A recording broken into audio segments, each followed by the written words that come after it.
ఓం శ్రీ సచిదానంద సమర్థ సద్గురు సాయినాథ్ మహారాజుకి జై. గురుమధ్యే స్థితం విశ్వం, విశ్వమధ్యే స్థితో గురుః, గురుర్విశ్వం న చాన్యోస్తి తస్మై శ్రీ గురవే నమః. తస్మై శ్రీ గురవే నమః. సదా నింబవృక్షస్య మూలాధివాస సుధాస్రావిణం తీక్తమప్యప్రియంతం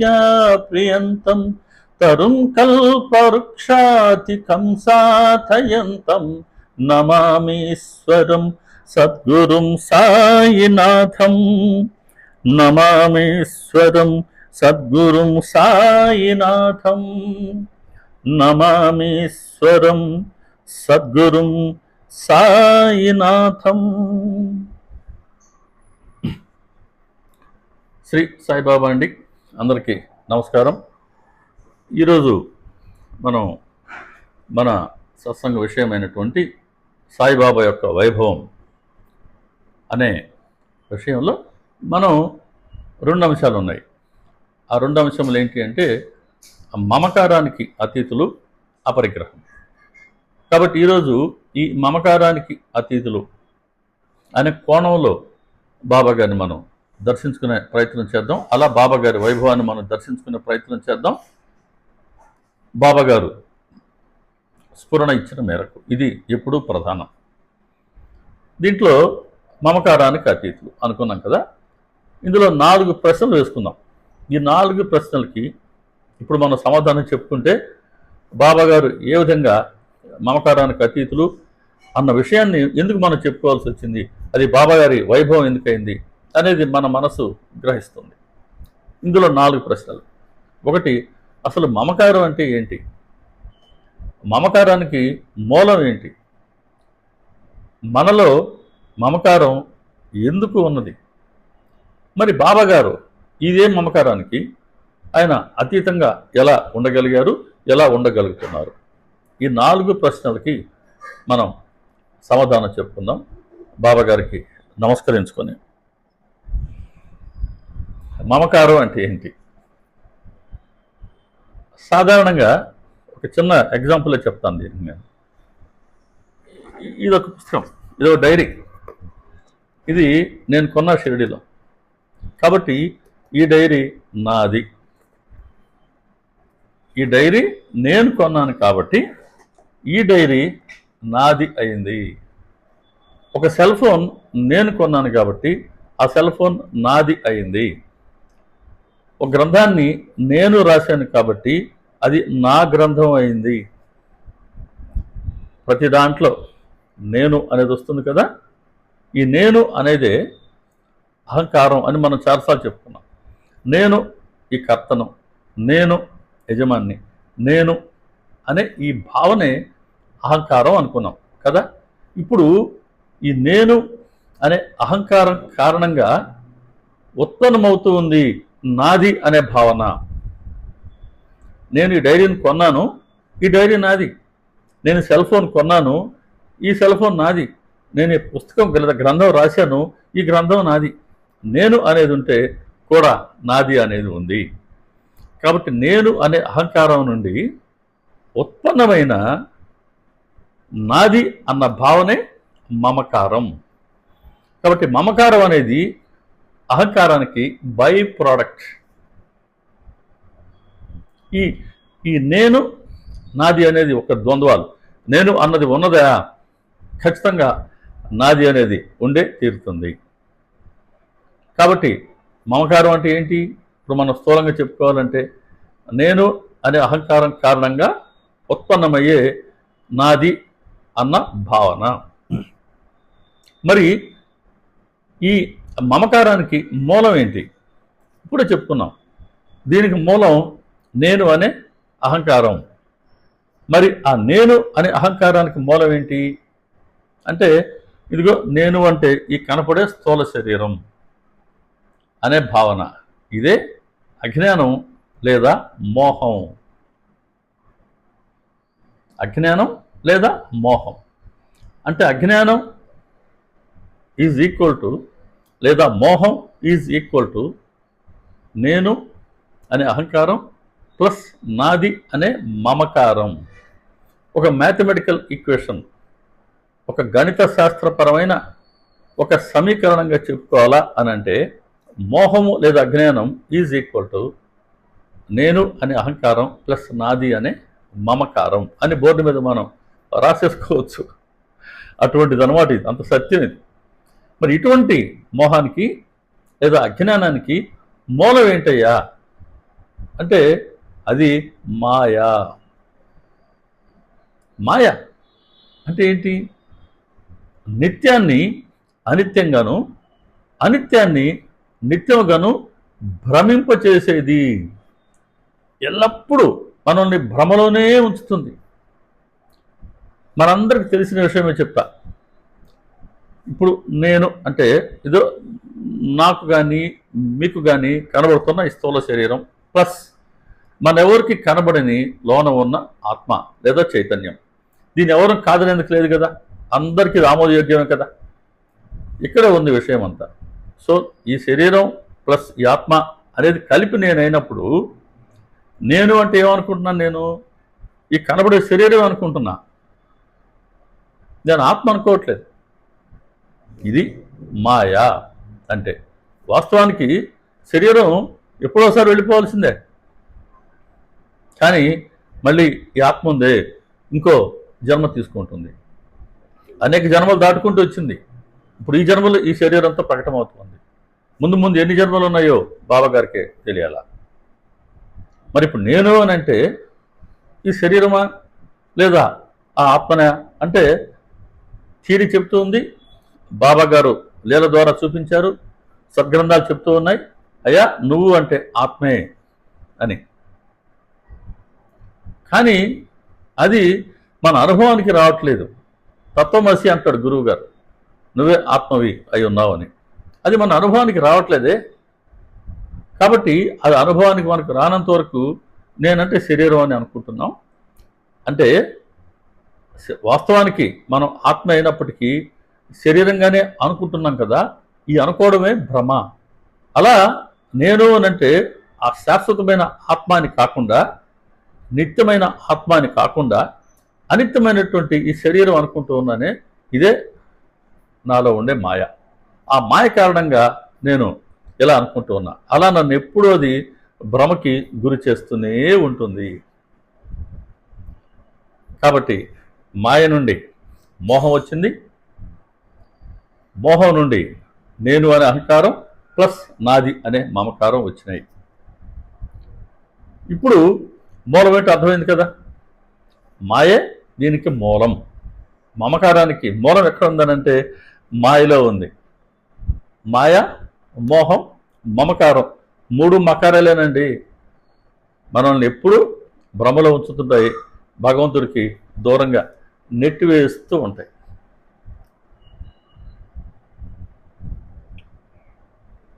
అందుకే శ్రీకృష్ణ పరమాత్మ కూడా భగవద్గీతలో అంటే ఈ మోహం అంటే ఏంటో మనం నేను ప్లస్ నాది అనుకున్నాం కదా, దీని గురించి ఆయన కూడా చెప్పారు. భగవద్గీత 18 అధ్యాయాలు, అందులో 18వ అధ్యాయం మోక్ష సన్యాస యోగం. అందులో 72వ శ్లోకం అంటే ప్రవచనం అంతా పూర్తయిన తర్వాత 72వ శ్లోకం వస్తుంది. శ్రీకృష్ణ పరమాత్మ గీతా ప్రవచనం చేశారు. చివరికి ఆ 18వ అధ్యాయంలో 72వ శ్లోకంకి వచ్చారనమాట. అప్పుడు చెప్తారు ఆయన, ఓ పార్థ, ఇప్పటి వరకు ఈ గీతా ప్రవచనాన్ని నువ్వు ఏకాగ్ర చిత్తంతో విన్నావు కదా, మరి మోహజనితమైన నీలో ఉండే మోహం తొలగిపోయిందా? లేదా మాయాజనితమైన ఈ మోహం నీ నుండి పూర్తిగా తొలగిపోయిందా అని అడిగారు. నీకు జ్ఞానం కలిగిందా లేదా అజ్ఞానం నశించిందా అని లేదు, నీకు ఉండే మోహం నశించిందా అని అడిగారు.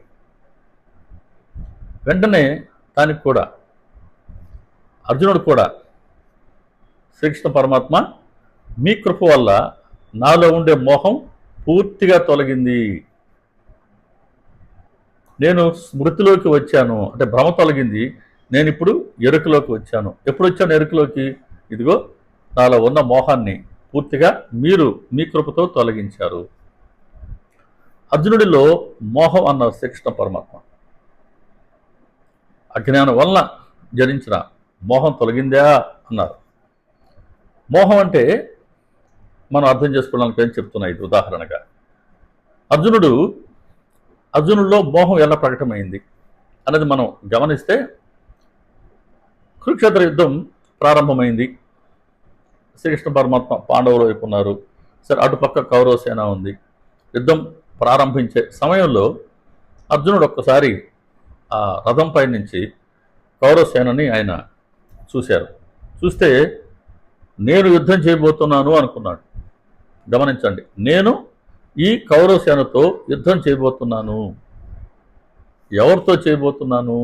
అదిగో భీష్మాచార్యుడు మా తాతగారు, ద్రోణాచార్యుడా నా గురువు గారు, అదిగో కృపాచార్యుడా గురువు గారి బంధువు, అశ్వత్థామన గురువు గారి పుత్రుడు, దుర్యోధనుడు, ఇంకా ఇతర కౌరవ తన సోదరులు ఉన్నారు, తన పెద్ద తండ్రి గారి అబ్బాయిలు ఉన్నారు, వాళ్ళ సంతానం ఉన్నారు, వాళ్ళ బంధువులు ఉన్నారు. మరి ఇంతమంది బంధువర్గంతో, గురువుతో, తాతగారితో నేను యుద్ధం చేసి నేను నా వాళ్ళని సంహరించాలనా? నేను యుద్ధం చేస్తున్నాను నేను అనే అహంకారం కనబడుతుంది. యుద్ధం ఎవరితో చేస్తున్నాను అయ్యానంటే నా తాతగారు, నా గురువు గారు, నా సోదరుడు, నా బంధువు, అన్నిట్లో నాది నాది నాది ఉంది. ఇది మమకారం. కాబట్టి అహంకారం ప్లస్ మమకారం రెండు ఆయనలో కనబడ్డాయి. కాబట్టి ఈ మోహాన్ని తొలగించాలా అనే లక్ష్యంతోనే శ్రీకృష్ణ పరమాత్మ అర్జునుడి ద్వారా ప్రపంచానికే అద్భుతమైన బోధని తొలిసారిగా ప్రపంచానికి ఇచ్చిన ఆధ్యాత్మిక బోధ భగవద్గీత, దాన్ని ఆయన అందించారు. కాబట్టి మనం ఖచ్చితంగా ఇప్పుడు ఒప్పుకోవాల్సిందే, మోహం అంటే నేను అనే అహంకారం ప్లస్ నాది అనే మమకారం. మనలో ఎప్పుడు మనం భ్రమకి లోనయ్యే ఉంటాం. కాబట్టి ఇప్పుడు మూడో ప్రశ్న, మనలో మోహం ఎందుకు ఉంది? చాలా సింపుల్, ఎప్పుడు మనం భ్రమకు లోనయ్యే ఉంటాం. ఈ భ్రమ నుంచి బయటపడే మార్గం కనపడడం లేదు అనేది కూడా కాదు, అసలు ఎరుక లేకనే ఉన్నాం, ఆ గుర్తించలేకనే ఉన్నాం. మనం భ్రమలో ఉన్నామని గుర్తించలేకనే ఉన్నాం, అంతగా మాయకు లోనై ఉన్నాం.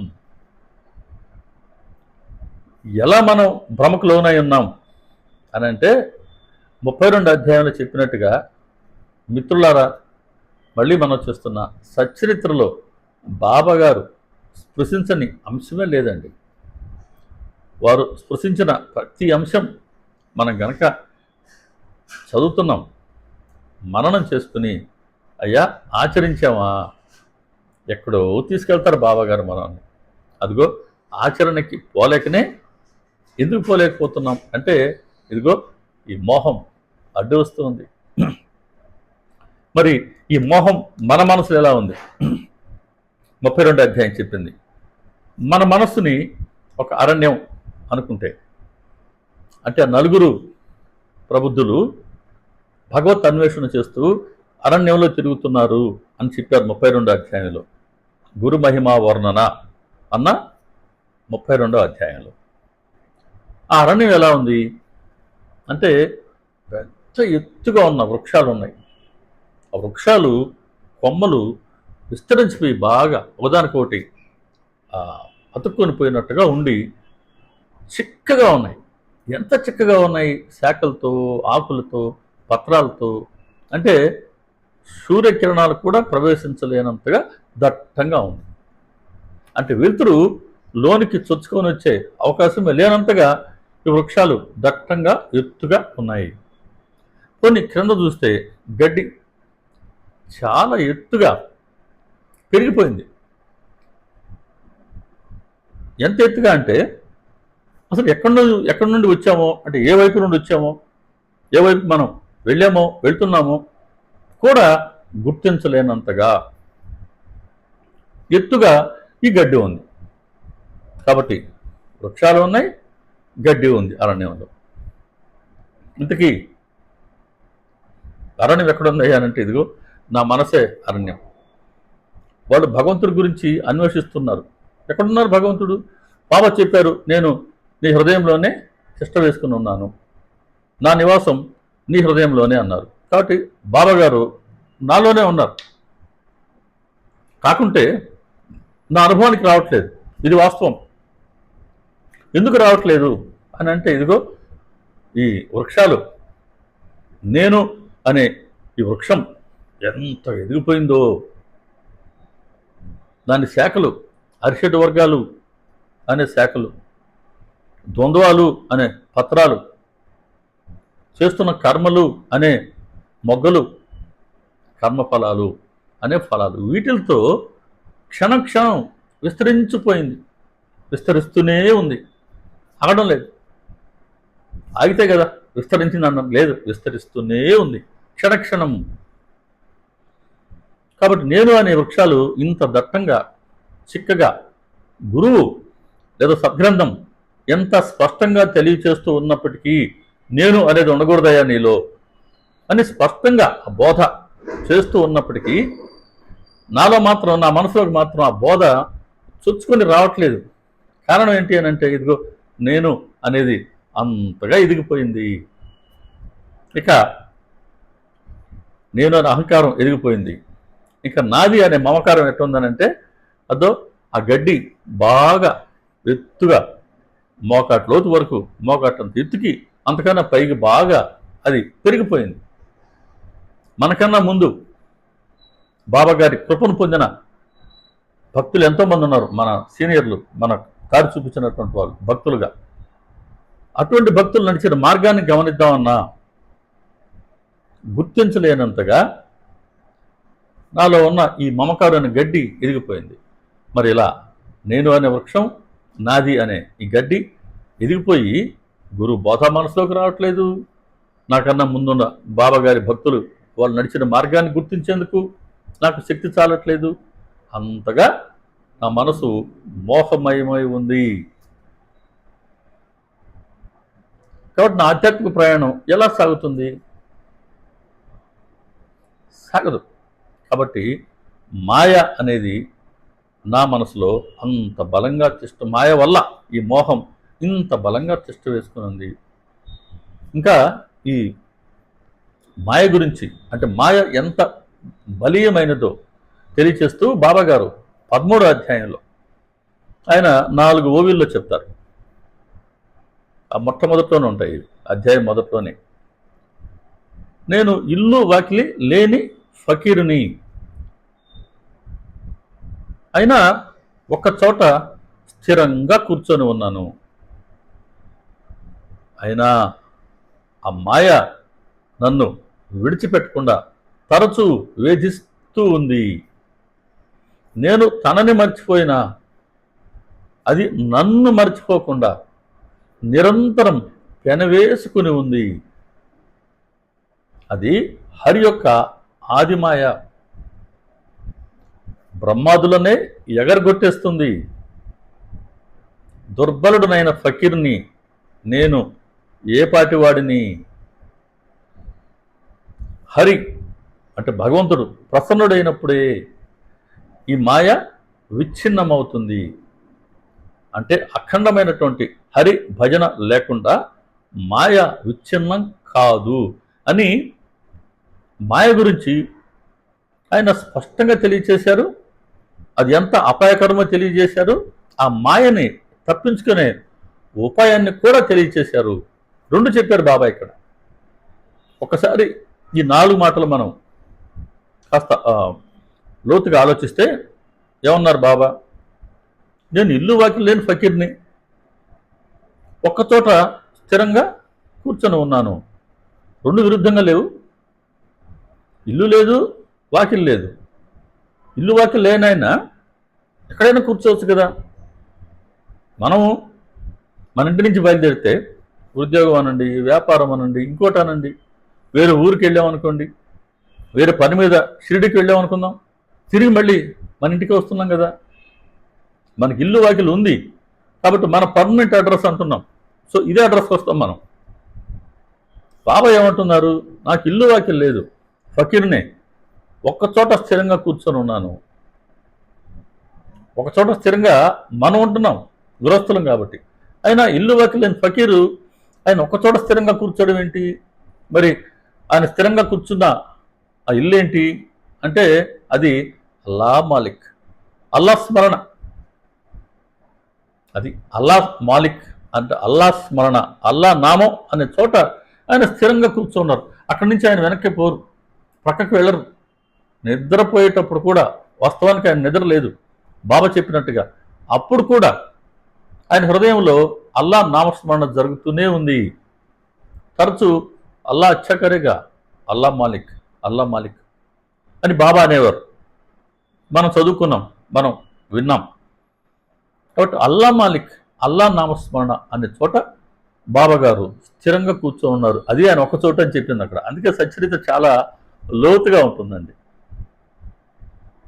సరే, ఒకచోట కూర్చొని ఉన్నాను, అయినా సరే ఆ మాయ నన్ను తరచూ వేధిస్తూ ఉంది. నేను తను మర్చిపోయాను, కానీ తను మాత్రం నన్ను మర్చిపోవడం లేదు, నిరంతరం పెనవేసుకొని ఉంది. అది హరి యొక్క ఆదిమాయ. బ్రహ్మదేవుణ్ణి కూడా ఎగరగొట్టేస్తుందట. మరి నేను దుర్బలుడైన ఫకీర్ని. అయ్యా మీరు దుర్బలులా స్వామి? సాక్షాత్తు భగవంతుడే బాబా గారికి అవతరిస్తే వారు దుర్బలులా? అయ్యా మాకున్న బలం ఏంటి, మాకున్న నిగ్రహం ఏంటి,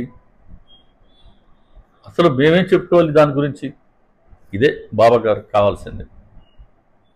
సాక్షాత్తు భగవంతుడే మానవ శరీరంతో ఒకసారి జన్మించిన తర్వాత ఆయన ఆచరించి చూపిస్తున్నారు, అల్లా స్మరణ చేస్తూ, భగవంతుడి స్మరణ చేస్తూ. సాక్షాత్తు భగవంతుడు అవతరించి భగవంతుడి స్మరణలో ఉంటే మాయకు లోనవ్వకుండా ఉండేందుకు ఇక మనలాంటి వాళ్ళం, మనలాంటి సాధారణ గృహస్థులం మనం ఎంతగా నామస్మరణ చేస్తుండాలా? మాయకి లేదా భ్రమకి లోన్ కాకుండా ఉండాలి అని అంటే మనం అలా చేయగలుగుతున్నామా? ఇది మనం ప్రశ్నించుకోవాలా. అయ్యా మీరే అలా చేస్తే ఇక నేను నామస్మరణలో ఉండాలి అని మనం తెలుసుకొని మనం కూడా నామస్మరణ, భగవంతుడి నామస్మరణ, మనం ఏ దేవీ దేవతల పట్ల మనకు విశ్వాసం ఉందో, ఎవరైతే మనకు కూడా ఉంటున్నామో, నేను నీకు కూడా ఉంటున్నాను అని ఎవరైతే మనకు విశ్వాసాన్ని కలిగించారో, అనుభవాలు ఇస్తూ ఉన్నారో, ఇదిగో నీ భారం నేను మోస్తూ ఉన్నా అనే ధైర్యాన్ని ఎవరైతే మనకు కలిగిస్తూ ఉన్నారో ఆ దేవీ దేవతల లేదా ఆ గురువు యొక్క నామాన్ని స్మరిస్తూ ఉంటే మనం కూడా ఆ దేవీ దేవతల లేదా గురువు పాదాల వద్ద స్థిరంగా కూర్చొనున్నట్లు.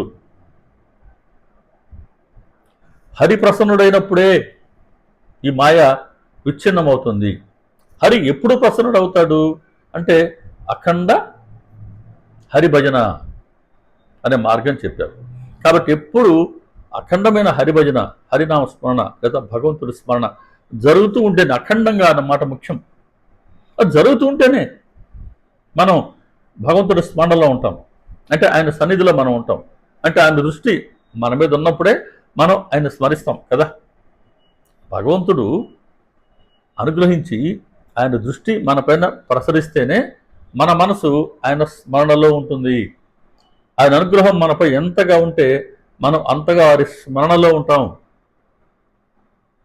ఆయన విడిచిపెట్టామా మళ్ళీ ప్రాపంచికతే కదా. భగవంతుడు ఒక దరి, ప్రపంచం అంటే మన సంసారం ఒక దరి, ఈ మధ్యలో ఉన్నాం. మనం భగవంతుడి స్మరణలో ఉంటే ఆయన వైపుకి, ఆయన స్మరణలో లేకపోతే ప్రాపంచికత వైపుకి.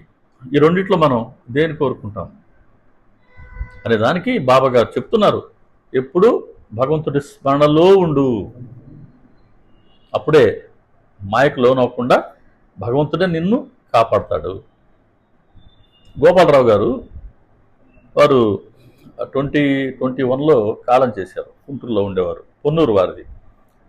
మంచి సాయి భక్తులు, ఎన్నో గ్రంథాలు రచించారు. సత్సంగాల ద్వారా బాబా గారి తత్వ ప్రచారం చేశారు. మాలాంటి ఎంతోమందిని ఆయన ఉత్సాహపరిచారు. చాలామందిని, నాలాంటి వారిని, నాకన్నా పెద్ద సీనియర్లని చాలామంది సోదరిమణులు, మహిళలు వీళ్ళందరినీ ఆయన ఒకటిగా చేర్చి బాబాగారి తత్వాన్ని ప్రచారం చేసేందుకు ఆయన చాలా, అసలు ఆయన శరీరాన్ని అరగదీశారు. ఒక మాట చెప్పాలంటే బాబాగారి తత్వ ప్రచారం కోసం వారు తమ శరీరాన్ని అరగదీసుకున్నారు. ఆయన తరచూ ఒక ఎగ్జాంపుల్ చెప్తుండేవాళ్ళు. మాయ ప్రభావానికి లోనవ్వకుండా ఉండాలి అంటే మనం భగవంతుడితో సంబంధాన్ని అది ఎప్పుడు శాశ్వతంగా నిలుపుతూ ఉండాలి అని చెప్పేవారు. దానికి ఒక ఎగ్జాంపుల్ చెప్పేవారు. ఒక పెద్ద ధనవంతుడు ఉన్నారు అనుకుందాం. సాధారణంగా వాళ్ళ ఇళ్లలో కుక్కలు ఉంటాయి, పెంపుడు కుక్కలు ఉంటాయి. మనం వాళ్ళ ఇంటికి వెళ్ళామనుకోండి, ఆయనకన్నా ముందు ఇవి అరుస్తాయి. మన వాళ్ళు లోనికి పోలేం, మనం బయట అయిపోతాం. తిరిగి ఆ ఇంటి యజమాని బయటకు వచ్చి అప్పుడు మనం లోనికి వెళ్తే అప్పుడు కూడా ఇది మన మీద మరుగుతుంటుంది. అప్పుడు ఆయనే చెప్పాలా ఊరుకో అని అంటే అప్పుడు అది సైలెంట్గా ఉంటుంది. కాబట్టి యజమాని చెప్పినప్పుడే అది మన పట్ల మొరగకుండా కాముగా ఉంటుంది కుక్క. అదే మాదిరి భగవంతుడి నుంచి వచ్చినటువంటి మాయ, భగవంతుడి అధీనంలో ఉండే మాయ ఎప్పుడు మన వైపు చూడకుండా ఉంటుంది అని అంటే భగవంతుడి అనుగ్రహం మనం పొందుతూ ఉన్నంత వరకు అది మన వైపు చూడదు. మరి ఈయన అనుగ్రహం మనం ఎప్పుడు పొందుతూ ఉండగలం? మనం వారి స్మరణలో ఉంటే ఆయన అనుగ్రహం మనపై ఉన్నట్లే కదా. కాబట్టి మనం ఆయన స్మరణలో ఉన్నంత వరకు మాయ ప్రభావానికి లోను కాము. ఇది 3వ అధ్యాయంలో కూడా బాబాగారు ఇంకొక చిన్న కథ ద్వారా తెలియజేశారు. రోహిల్లా కథ. రోహిల్లా చాలా టూకీకి చెప్తాను, ఎందుకంటే అందులో ఉన్న సారమే మనకి ఇప్పుడు కావాలి. ఇప్పుడు మనం దర్శించుకుంటున్న కోణం ప్రకారం మమకారం అనే కోణంలో చూస్తున్నాం. మనం ఏ విధంగా మనలోనే ఉన్నాం, బాబాగారు ఎందుకు ఆయన దానికి అతీతంగా ఉన్నారు అన్న కోణంలో చూస్తున్నాం కదా. దీనికి సంబంధించినంత వరకే రోహిల్లా కథని చెప్పుకుందాం. రోహిల్లా ఒక పెద్ద బలంగా ఉండే మనిషి, షిరిడీకి వచ్చున్నారు, మసీదులో ఉండేవారు, లేదు చావళ్ళలో ఉండేవారు. బాబాగారి పట్ల చాలా ప్రేమ ఆయనకి, చాలా బలంగా ఉండేవారు. పెద్ద కవిని చీలమండలం వరకు అది ఆ కవిని ఉండేదట.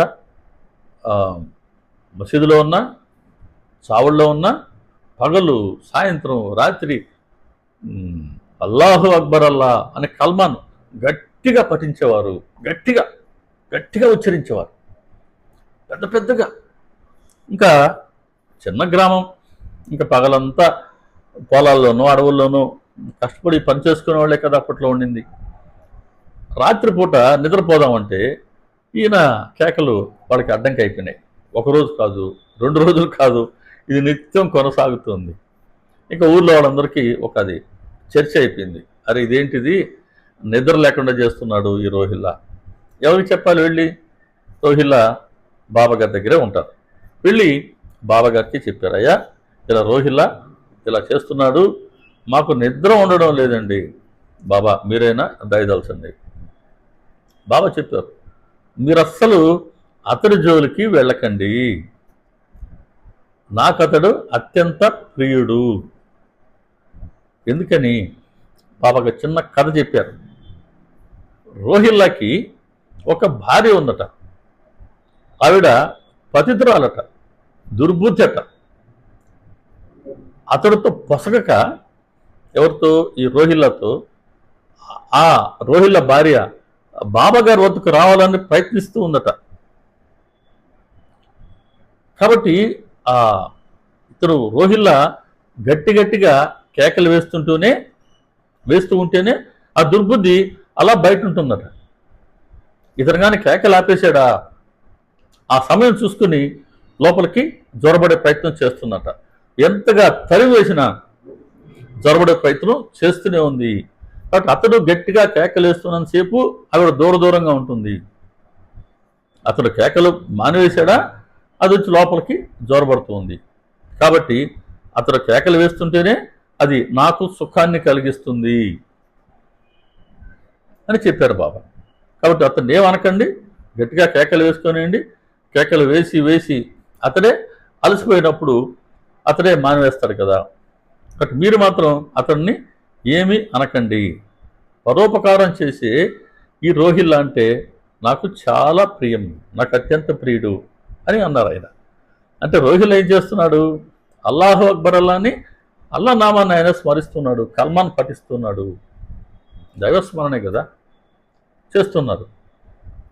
మనం అప్రయత్నంగానైనా సరే భగవన్ నామాన్ని వింటే అది రామ, కృష్ణన, గోవిందన, సాయిబాబానా, అల్లానా, లేదా జీసస్ క్రీస్తు ప్రార్థన, ఏ ప్రార్థన అయితే మన అప్రయత్నంగానైనా మన చెవిలో పడితే అది మనకు మంచి చేస్తుంది. ఇక ప్రయత్నపూర్వకంగా భక్తితో విశ్వాసంతో కనుక వింటే ఫలితం ఎంతో వస్తుంది. అది పరోపకారం చేసే రోహిల్లా. కాబట్టి గట్టిగా ఆయన అల్లా నామాన్ని పలుకుతున్నారు. అది ఇలా మీ చెవులకు పడుతుంది, అది మీకు మంచిదే. అంటే మనం అల్లా ఆ రోహిల్లానే అడుక్కు తినేవాడు, రొట్టె రొట్టె దొరికితే భిక్షలో తినేవాడు, లేకుంటే పొస్తే ఉపవాసం ఉండేవాడు. అటువంటి రోహిల్లా ఆయనకి ఎక్కడి వివాహం, ఆయనకి ఎక్కడి భార్య? ఇక్కడ ఉద్దేశం ఏంటి అని అంటే ఆ రోహిల్లా భార్య అంటే మాయ. మాయ మనలో జొరబడే ప్రయత్నం చేస్తూనే ఉంటుంది. ఎప్పుడు జొరబడడం లేదు?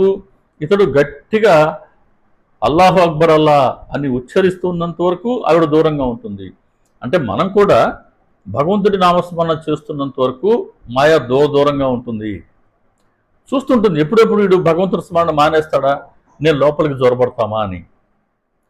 మాయ మనలోకి జొరబడకుండా ఉండాలి అని కనుక మనం భావిస్తే నిత్యం మన మనస్సు భగవంతుడి స్మరణలో ఉండాల్సిందే. కాబట్టి భగవన్నామ స్మరణ ఒక్కటే మాయ నిరసనానికి ఉపాయం అని బాబా గారు ఇక్కడ స్పష్టంగా మనకు తెలియచేస్తున్నారు.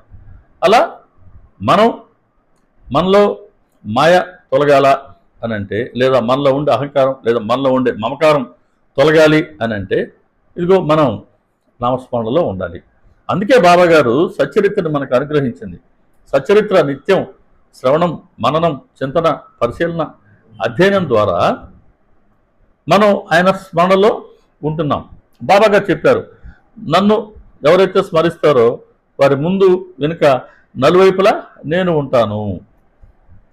మరి ఆయన మనం నలువైపులా ఉంటే ఇంకెక్కడి నుంచి మోహం మనలో జొరబడుతుంది? కాబట్టి సచ్చరిత్ర ద్వారా, సచ్చరిత్రలో ఉండే అధ్యాయాలు మనం పారాయణ చేయడం ద్వారా, శ్రవణం చేయడం ద్వారా, మననం చేయడం ద్వారా, ఆచరించడం ద్వారా, అధ్యయనం చేయడం ద్వారా మాయకు మనం దూరంగా ఉండొచ్చు అని బాబాగారు ఎంతో ప్రేమతో మనకు సచ్చరిత్రని ఇచ్చారండి. ఇంకా ఈ భక్తుల్లో ఉండేటువంటి ఈ మమకారాన్ని బాబాగారు ఏ విధంగా తెలియజేశారో చూడండి సచ్చరిత్రలో. అంటే మనలో ఎలా ఉంది, మనలో ఎందుకు ఉందని చెప్పుకున్నాం ఇప్పుడు దాకా, మాయకు లోనై ఉన్నాం కదా అని. ఆ మాయ నిరసనం ఎలాగవుతుందో చెప్పుకున్నాం. ఇప్పుడు సహజంగా భక్తుల్లో ఎలా ఉంటుంది ఈ నాది అనే మమకారం చూద్దాం. 27వ అధ్యాయం ఒక మంచి ఉదాహరణ. అందులో ఒక రామదాసి సాధువు ఉంటారు.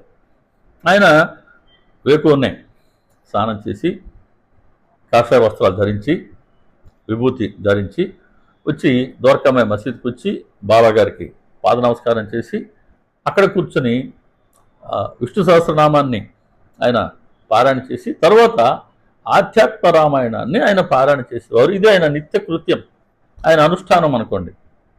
అలా నిత్యం చేస్తున్నాడు. సరే, బాబాగారి వద్ద నందీశ్వరుడు మన శ్యామ.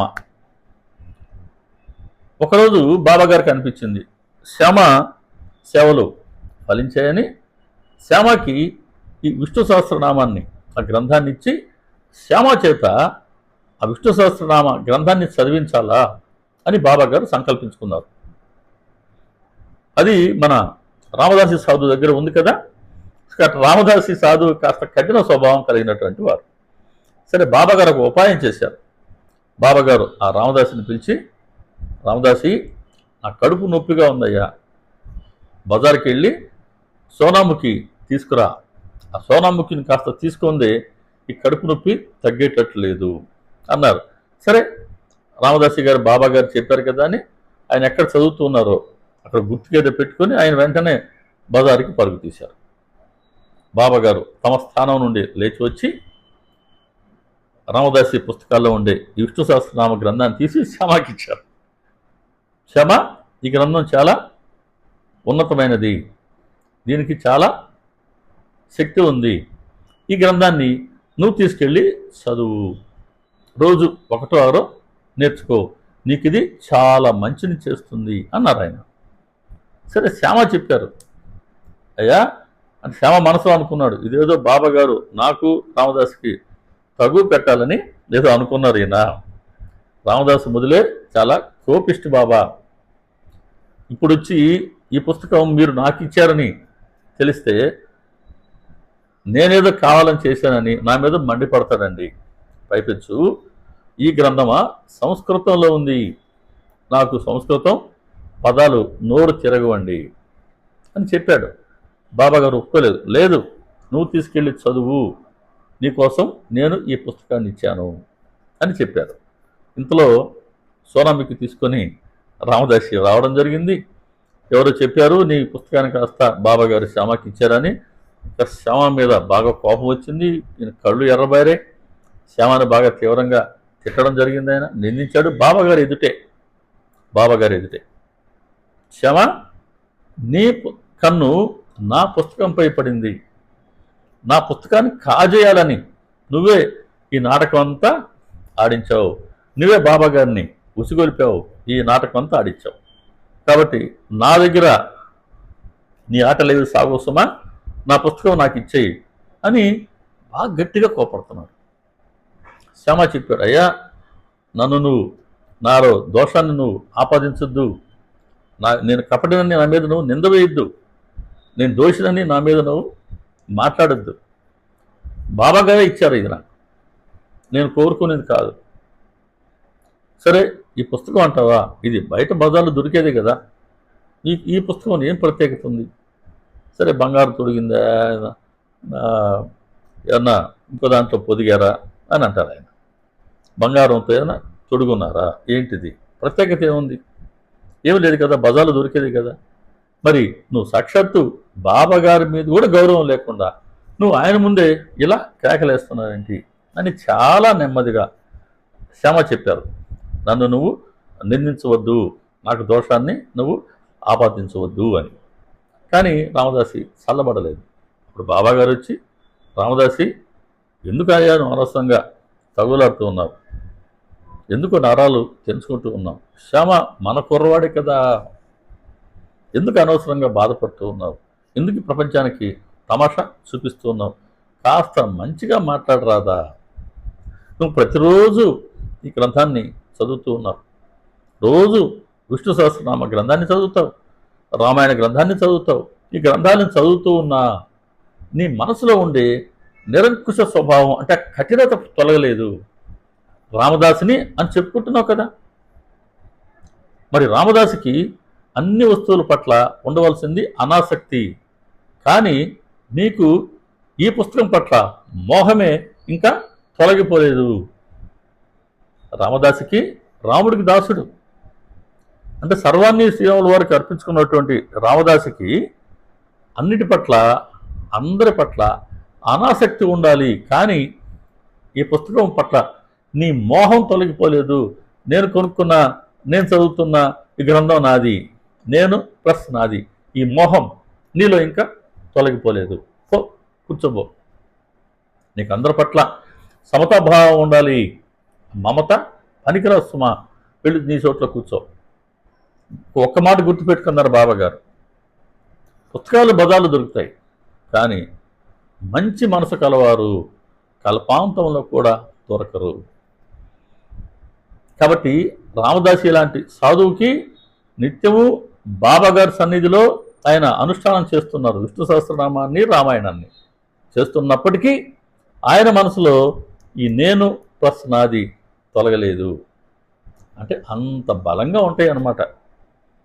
అది బాబాగారు అక్కడ మనకు తెలియజేశారు 27వ అధ్యాయంలో.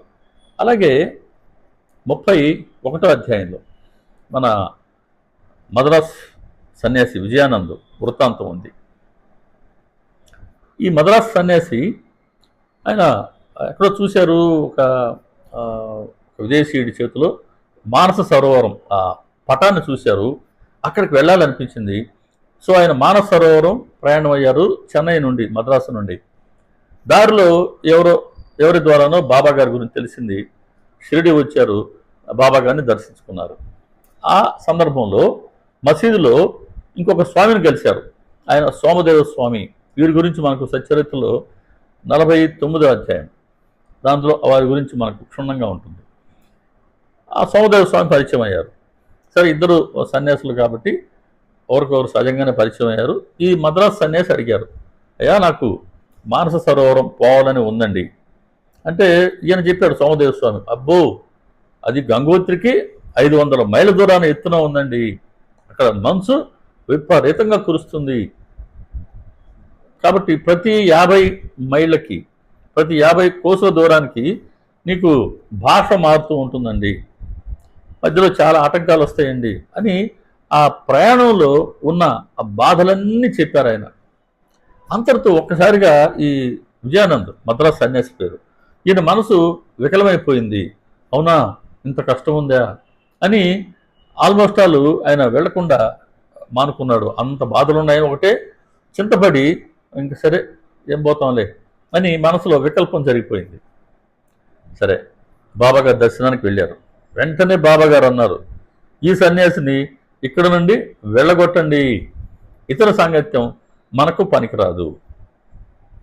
బాబాగారి మాటలు చాలా లోతుగా ఉంటాయండి.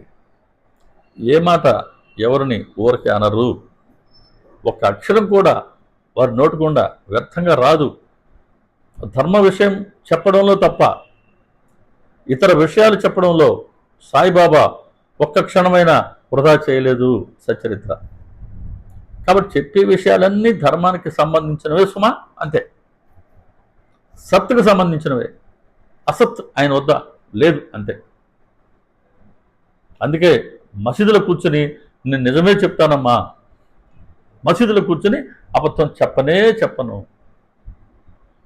సరే, ఇక్కడ మద్రాసు విజయానంద్ ఆయన బాబాగారు కోప్పడ్డారు కదా అని వెళ్ళిపోలేదు, అక్కడే ఉన్నారు, కొన్ని రోజులు ఉన్నారు. బాబాగారికి ఇతరులు వచ్చి చేసుకునే సేవలు పూజలు చేస్తున్నారు. చాలా ఆనందంగా ఆ సేవని పూజని గమనించేవారు. 2 రోజులు ఉన్నారు ఆయన. తర్వాత ఆయనకు ఒక లేఖ వచ్చింది, వాళ్ళ తల్లిగారికి తీవ్రంగా అనారోగ్యం చేసిందని, సీరియస్గా ఉందని.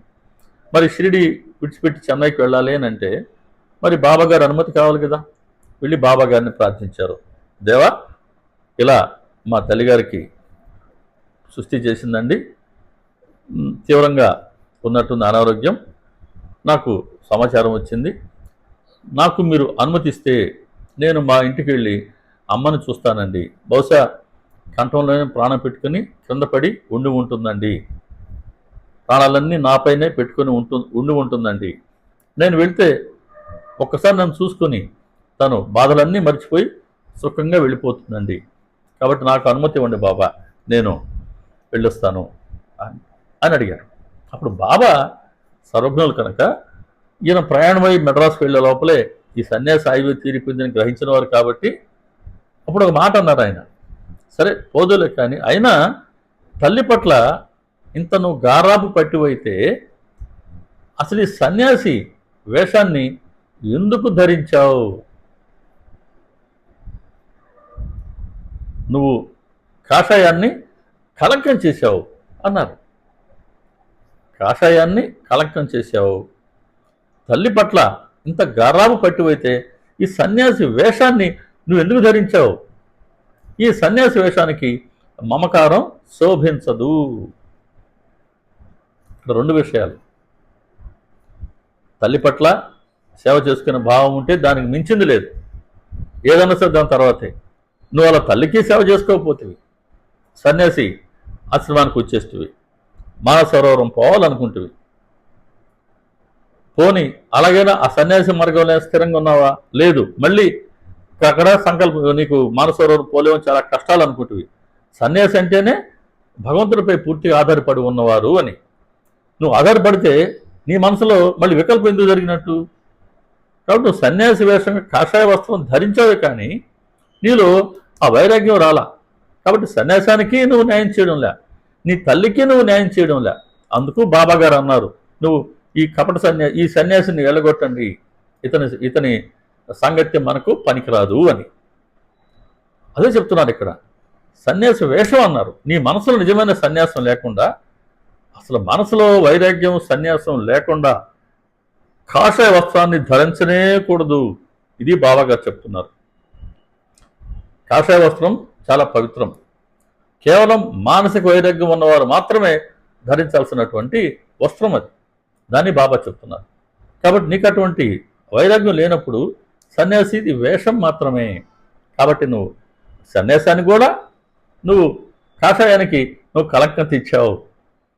ఈ సన్యాసి వేషానికి మమకారం శోభించదు.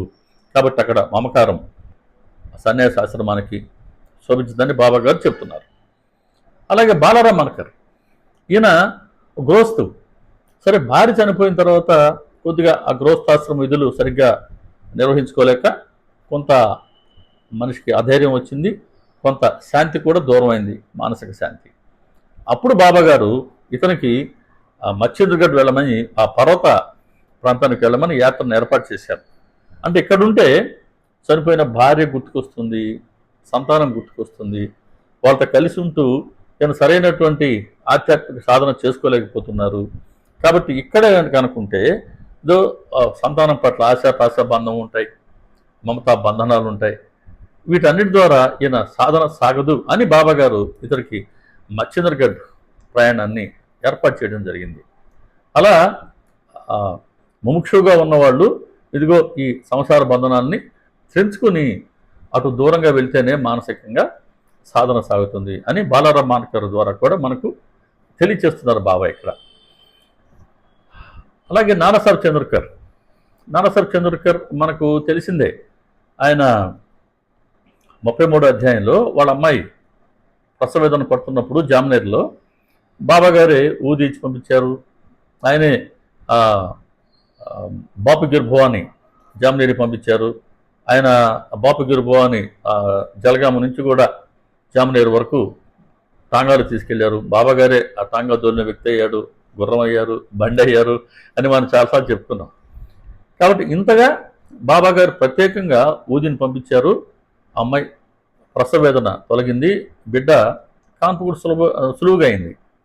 కాకుంటే ఈ అమ్మాయి గర్భం దాల్చిన 3 నెలకే ఆమె భర్త అంటే చంద్రకర్ అల్లుడు మరణించాడు. సరే, ఈ పుట్టిన బిడ్డ కూడా 2-3 నెలల్లో ఆ బిడ్డ కూడా పోయింది. కాబట్టి నానాసాహెబ్ చంద్రకర్ మనసు బాగా గాయపడింది, బాధపడింది. అయ్యో, అంటే కుమార్తె పరిస్థితి ఆలోచించాడు ఆయన. మరి సహజం కదా, అల్లుడా చనిపోయాడు, పోనీ బిడ్డ ఉన్నాడు అనుకుంటే బిడ్డ కూడా చనిపోయాడు. కాబట్టి బాబా గారి మీద అలిగి ఆయన చాలా కాలం షిరిడీకి వెళ్ళలేదు. తరచూ షిరిడీకి వెళ్ళి వచ్చే చంద్రకర్ చాలా రోజులు షిరిడీకి వెళ్ళాల. సరే, బాబా గారే పిలవనంపించారు. ఇది మనకు లైఫ్ ఆఫ్ సాయిబాబాలో దొరుకుతుంది ఈ సమాచారం.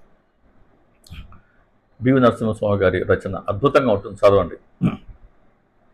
లైఫ్ ఆఫ్ సాయిబాబా ఇంగ్లీష్లో ఉంటుంది, సరళమైన ఇంగ్లీషు, అద్భుతమైనటువంటి గ్రంథం. అక్కడ బాబా గారు పిలవనంపించారు. సరే, తర్వాత ఏం నాన్న మాట్లాడకుండా ఉంటాడు నాన్న అక్కడికి వెళ్ళి కూడా, అంటే ఇంకా మనసులో అలాగే ఉంది. సరే, సహజం. నాన్న ఏంటి ఊరికే ఉన్నావు, మాట్లాడడం లేదు అంటే అప్పుడు చెప్పారు, లేదు బాబా, మా అల్లుడు చనిపోయాడు, ఆ పుట్టిన మనవడో మనవరాలు ఆ బిడ్డ కూడా దూరమైంది. మీరు కనుక తలుచుకుంటే నా అల్లుడిని నా మనవడిని మీరు బ్రతికించి ఉండలేరా? నేను మీకు ఎంతో కాలంగా అనన్యంగా సేవ చేస్తూ ఉన్నాను కదా. మరి మీరు నా అల్లుడికి నా మనవడికో మనవరాలకు అనుకోండి, వాళ్ళని బ్రతికించి నా కూతురికి లేదా ఆ తద్వారా మా కుటుంబానికి ఆ సహాయం మీరు చేయలేరా? మీరు ఎందుకు చేయలేదు? అప్పుడు బాబా అన్నారు, నానా, సృష్టి నియమాన్ని ఒక్కసారి గమనించు. సూర్యుడు తూర్పునే ఉదయిస్తున్నాడు, పరమడు పక్క అస్తమిస్తున్నాడు. ఈ నియమాన్ని ఏర్పాటు చేసింది ఎవరు? భగవంతుడు. కానీ ఎప్పుడైనా ఒక్కరోజైనా భగవంతుడు ఈ నియమానికి విరుద్ధంగా సూర్యుడిని ఈరోజు నువ్వు పరమట ఉదయించు అని చెప్తాడా? లేదు కదా. కాబట్టి సృష్టి నియమాన్ని ఎప్పుడు ఎవరు దానికి విరుద్ధంగా పోకూడదు. ఒక వ్యక్తి జన్మించాడు అంటే మరణం తప్పనిసరి. మరి ఎంతకాలం జీవిస్తున్నాడంటే ప్రారంభం అనుభవించేంత వరకు. ఇక ఈ శరీరంతో చేయవలసిన కర్మలు లేనప్పుడు ఈ శరీరాన్ని విడిచిపెడతాడు జీవుడు. ఇది సృష్టి ధర్మం. ఈ సృష్టి ధర్మానికి, సృష్టి నియమానికి నేను విరుద్ధంగా ఎలా చేయగలను అనుకుంటున్నావు? అయినా ఇన్నాళ్ళుగా నువ్వు నా దగ్గరికి వస్తున్నది నీ కూతురు కోసమో, నీ అల్లుడి కోసమో, నీ మనవడో మనవరాల కోసం అయ్యే పని అయితే మాత్రం నా దగ్గరికి రానే వద్దు సుమా అని ఖరాఖండిగా చెప్పేశారండి. అలా ఈ మమకారం అనేది ఆధ్యాత్మిక మార్గంలో చాలా అడ్డంకి అని బాబాగారు అక్కడ కూడా తెలియచేశారు. ఇక మనం ఆల్మోస్ట్ ఆల్ ముగింపుకి వచ్చేసాం. ఒక్కసారి ఏదో మంచి పాయింట్ ఒకటి రాసుకున్నాను. ఒక్కసారి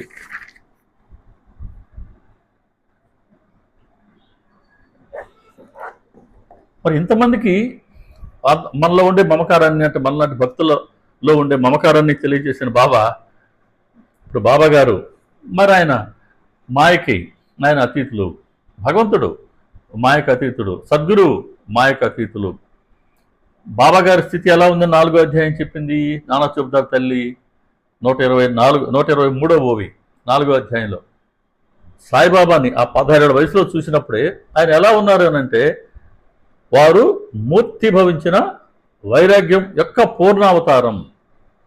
ఇంకా ఆయన వద్ద మాయ ఎక్కడిది, ఇంకా ఆయన వద్ద మమకారం ఎక్కడిది, దానికి ఆస్కారమే లేదు. అలా బాబాగారి పూర్తి స్థితి అది. ఆయన వద్ద ఎటువంటి మమకారానికి, మాయకి, ప్రాపంచిక విషయాలకి తావే లేదు. అటువంటి బాబాగారికి మన 27వ అధ్యాయంలోనే శ్యామ విషయంలో చెప్తారు. ఆయన శ్యామ వెర్రివాడే కావచ్చు, అందుకే అతడిపై నాకు మమకారం అని బాబాగారే చెప్పారు. ఇక్కడ బాబాగారు చెప్తున్నారు ఆయనకి శ్యామ పట్ల మమకారం ఉంది అని. ఎందుకని? శ్యామ వెర్రివాడంట. శ్యామకి బాబాపై భక్తి. జాగ్రత్తగానండి, శ్యామకి బాబాపై భక్తి. కాబట్టి బాబాకి శ్యామపై దయ, ప్రేమ. శ్యామకి బాబా పట్ల భక్తి ఉంది, బాబా గారికి శ్యామ పట్ల ప్రేమ ఉంది. శ్యామకి బాబా గారి పట్ల ప్రేమ ఉంది, బాబా గారికి శ్యామ పట్ల దయ ఉంది. శ్యామ వెర్రివాడు, అందుకనే అతడిపై నాకు మమకారం. శ్యామకి భక్తి ఉంటే బాబా గారికి అతడి పట్ల ప్రేమ ఉంది. శ్యామకు ప్రేమ ఉంటే బాబా పట్ల బాబాకి అతడిపై దయ ఉంది. శ్యామ వెర్రివాడు కాబట్టి బాబా గారికి అతడిపై మమకారం ఉంది. వెర్రివాడేనంటే ఆయనపై పూర్తిగా ఆధారపడిన వాడు అని. ఆయన కోసమే తన ఉద్యోగాన్ని కూడా మానుకున్నాడు శ్యామ. రోజు వెళ్ళే మనలాంటి భక్తుల సేవ చేసేవారు. కాబట్టి శ్యామ ఎప్పుడు కూడా నిష్కామ సేవే చేశారు. శ్యామ అంటే నిష్కామ అన్నారు ఒక షిరిడి సాధువు పర్యాయం ఒక సత్సంగంలో. శ్యామ అంటే నిష్కామ, శ్యామ అంటే సాయి భక్తులందరికీ మేనమామ అని ఆయన ఒక చాలా సరదాగా మంచి మంచి కోట్స్ చెప్పారు. కాబట్టి శ్యామ చేసిన ఆ సేవే నిష్కామ సేవ, పూర్తిగా బాబాగారిపై ఆధారపడినటువంటి భక్తుడు. కాబట్టి అందుకు వెర్రివాడు అన్నారు. కాబట్టి ఆయన పట్ల బాబాగారికి మమకారం ఉంది. ఆ మమకారాన్ని బాబాగారు ఎలా చూపించారు అని అంటే, ఇంతకుముందు మనం చేశా రామదాసి చదువుతున్న విష్ణు సహస్రనామ గ్రంథాన్ని బాబాగారు శ్యామకి ఇవ్వాలని ఆయన సంకల్పించుకున్నారు. ఎందుకు అనంటే, శ్యామ సేవ ఫలించింది, అతడి తల్లిదండ్రుల భాగ్యం ఉదయించింది. అతడికి ఒక మంచి నియమాన్ని చూపించి శ్యామ భక్తి మార్గం యొక్క ఉన్నతమైన ఫలితాన్ని పొంది అతడి మనసు ప్రపంచం నుండి విశ్రాంతి పొందాలి అని బాబాగారు సంకల్పించుకున్నారు. ఇది శ్యామకి ఆయన పట్ల ఉన్న మమకారానికి గుర్తు. అంటే ఒక శ్రేయస్సు కలిగించే ఒక నియమాన్ని విధించాలి అని అనుకున్నారు. అది బాబాగారికి, గురుమాతకి శ్యామపై ఉండే మమకారం. ఒక నియమాన్ని ఆయన చూపించాలనుకున్నారు. ఆ నియమం ద్వారా భక్తి మార్గం యొక్క ఫలితాన్ని పొంది అతడి మనస్సు ప్రపంచం నుండి విశ్రాంతి పొందాలి. అంటే అతడి మనస్సు ప్రాపంచికత నుండి దూరం కావాలని, అతడి మనసు భక్తి, ప్రేమ, వైరాగ్యాలను సంతరించుకోవాలి అన్న లక్ష్యంతో బాబా గారు శ్యామకి ఈ విష్ణు సహస్రనామ గ్రంథాన్ని ఇచ్చారు. మరి శ్యామ ఒక్కడిపైనైనా బాబా గారికి మమకారం లేదు. మనందరి పట్ల కూడా గురుమాతకి చాలా మమకారం ఉంది. కాబట్టే మనందరికీ మన భక్తి శ్రద్ధలు, మన ప్రేమ, మన సేవ, మన భావాన్ని బట్టి, మన స్వభావాన్ని బట్టి మనందరికీ ఒక్కొక్కరికి ఒక్కొక్క నియమాన్ని ఆయన మనకు సూచించారు.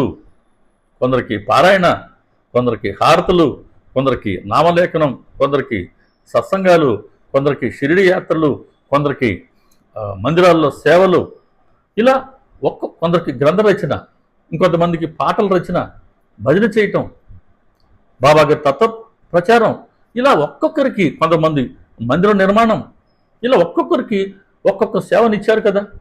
మరి మనందరి పట్ల కూడా గురుమాతకి ఆ మమకారం ఉంది. కాకుంటే బాబా గారికి ఉన్న మమకారం ఇది ఆధ్యాత్మికం. మనందరికీ ఆయన మనం అవతరించింది మనం ఉద్ధరించాలని కదా. అందులో భాగంగా మనందరి పట్ల మంచి మమకారంతో ఆయన ఒక మంచి మార్గాన్ని, ఒక నియమాన్ని మనకు విధిస్తూ ఉన్నారు. అంతేగాని ఇది మన తల్లిదండ్రులకి, మన పట్ల లేదా మన పిల్లల పట్ల ఉండే ఈ ప్రాపంచిక మమకారం కాదు. కాబట్టి ఆ మమకారం వేరు, మన తల్లిదండ్రులకు మనకుండే మమకారం వేరు, మన బిడ్డల పట్ల. బాబా గారికి అందరి పట్ల ఉన్న ఈ మమకారం వేరు. ఈ విధంగా బాబా గారిలో ప్రాపంచికత లేదు కాబట్టి, ఆయన మాయకు అతీతులు కాబట్టి, ఆయన మనసులో నేను అన్నది ఎక్కడా ఉండదు కాబట్టి, నేను అనేది లేనప్పుడు నాది కూడా ఉండదు. ఇలా బాబా గారు మమకారానికి అతీతులు, అహంకారానికి అతీతులు, మోహానికి లేదా అజ్ఞానానికి అతీతులు.